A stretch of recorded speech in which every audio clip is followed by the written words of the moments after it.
আমি না ভাত ভাজা খেতে ভীষণ ভালোবাসি, কিন্তু অনেক দিন না করাই হয় না।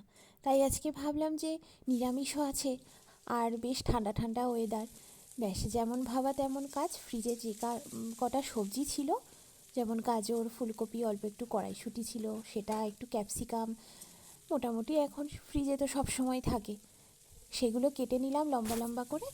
একটু নুন, গোলমরিচ, সাদা তেল আর সামান্য একটু জিরে দিয়ে ভালো করে সব সবজিগুলোকে ভেজে নিলাম। প্রথমে গাজর ফুলকপি দিলাম, নুন দিয়ে একটু চাপা দিয়ে দিয়েছিলাম যাতে সিদ্ধগুলো ভালো তাড়াতাড়ি হয়ে যায়।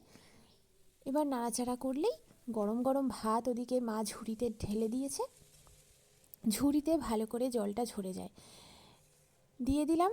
এবার একটুখানি দেখতে সুন্দর লাগার জন্য চিলি ফ্লেক্স দিয়েছি, আর সামান্য একটু মিষ্টত্বের জন্য দিয়েছি চিনি। আমার ভাত ভাজা একদম রেডি। আর যদি তোমরা আমিষ করতে চাও একটু পেঁয়াজ দিতে পারো। সাথে নিলাম দুটো বেগুন ভাজা। কেমন লাগলো লাঞ্চ থালিটা জানি।